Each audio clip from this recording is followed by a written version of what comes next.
Hey everybody, how's it going? Welcome to episode 45, recap 45, covering Goof Troop, Super Baseball 2020, Super Mario AllStars, EVO, The Search for Eden, and Super Slapshot. So let's get started right away with Goof Troop. Goof Troop was a fun game. It's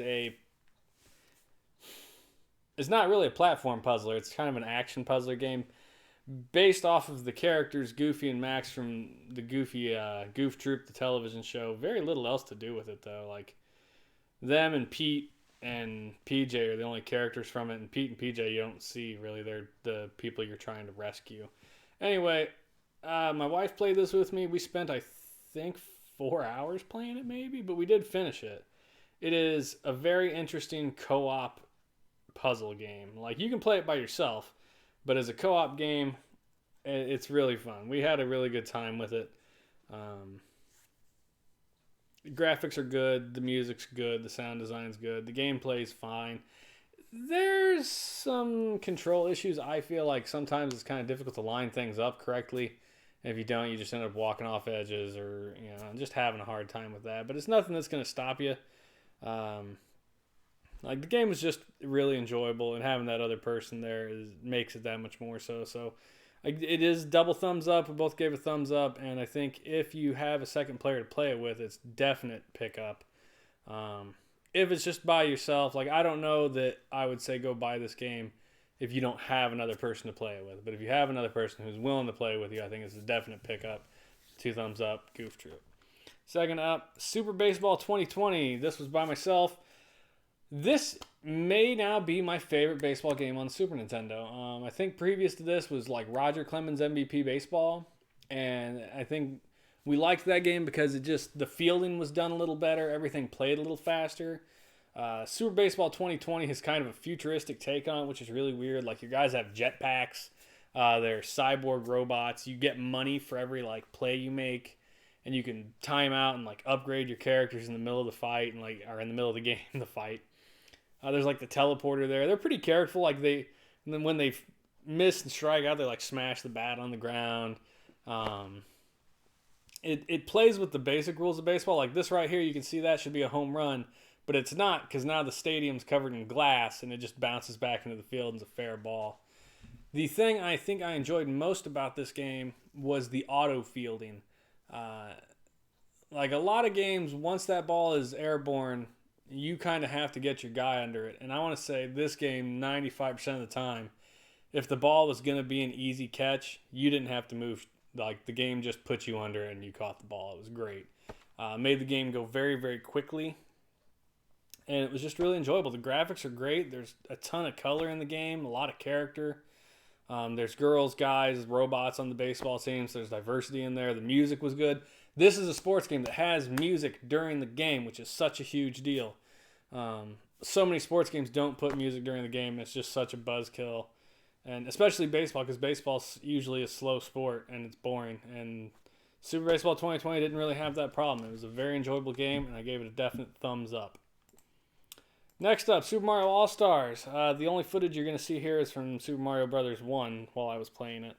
But this is the Mario Brothers games from the NES, and just with a 16-bit graphical update, you can see, in the original, this background was black.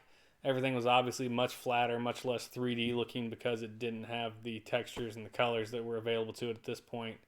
The music got an upgrade. They didn't change the music; they just added to it and maybe enhanced the sound some. Like, it's not chiptune-y; it just feels deeper, but it is the same like tunes, So, I mean, it's hard to say anything else about this other than it's the original Nintendo games.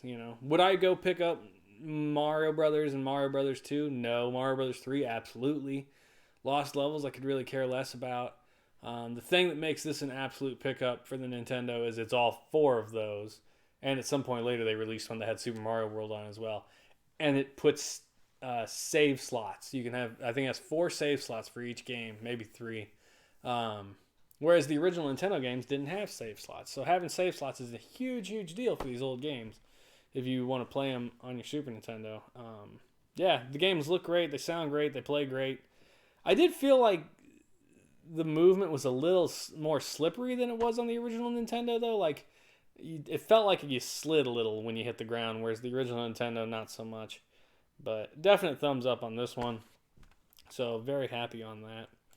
Next up, EVO Search for Eden. This is a weird game made by, I think it was Enix, maybe not Square.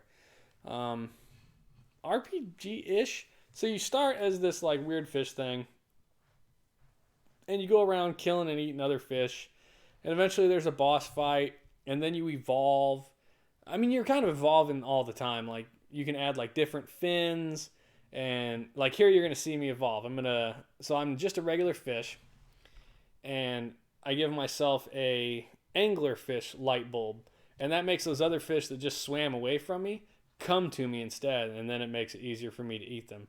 So it's really kind of a neat mechanic as far as like evolving to do what you need to do. And once you get on land, you start getting like spikes and all this other stuff.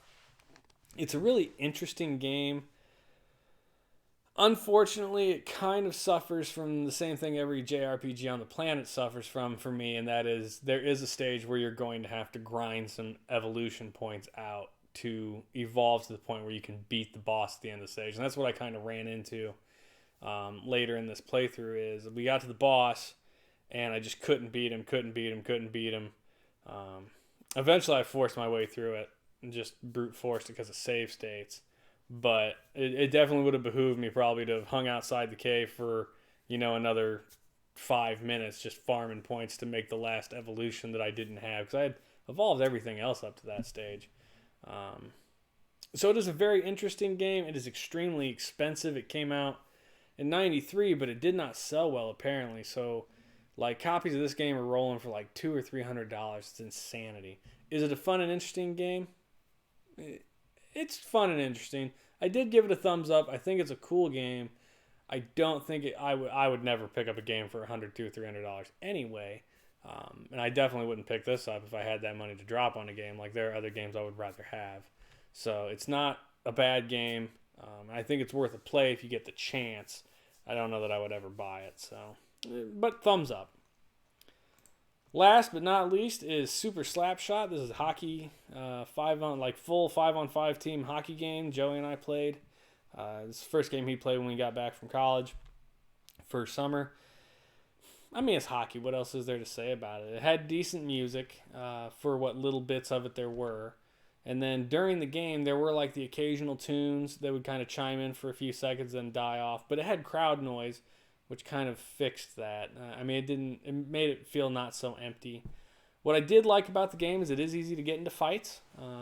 To me, a hockey game has to have fights in it. I don't know why. I guess that's a really just goofy prerequisite.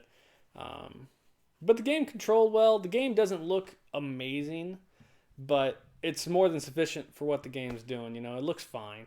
It didn't deter me from wanting to play it. It wouldn't deter me from wanting to play it again. Now here's the great fight scenes. It kind of cuts down into this zoomed in. And what's interesting is all 4 of your face buttons, A, B, X, Y, is a different punch. And then R and L is like a lean back or a duck. It's really neat that you can there's so much thought put into the fight. And then you can change the penalties in the game. So if you're the one that started the fight, you get thrown in the penalty box. Or if you're the one that loses the fight, you get thrown in the penalty box. And it's just neat that they put that much effort into the fighting mechanic in this game. I think we played 2 games of this, and scoring was relatively easy. The controls were pretty obvious and easy to do. The biggest difficulty was it was kind of hard to tell where the hell the puck was going because it's so small on the screen. Like guys would end up with the puck and we're like, wait, where's the puck? Oh, that guy has it. Or, oh, the goalie has it. And here's the face-off mechanic. It kind of zooms in, and again, you can kind of move in and try to slap the puck off to your own team. I really liked it. We both gave it a thumbs up. Is it the best hockey game on the system? I don't know about all that. I think it may only be like the 3rd hockey game we've played. So it's hard to judge. I know the NHL series is coming in the next year or 2 for the systems. And the NHL series is generally regarded as like the best hockey series. So, I enjoyed it. Joey enjoyed it. It was good to play with another person. Like most sports games, really, the entertainment comes from competitive play with the second person sitting on the couch with you. So, Would I go pick this up? I don't know. Maybe. But it was a fun game. Thumbs up. So, in what has to be a rare occurrence, 5 games all with a thumbs up for this review, which is nice because I think the week previous it was 5 games all with a thumbs down.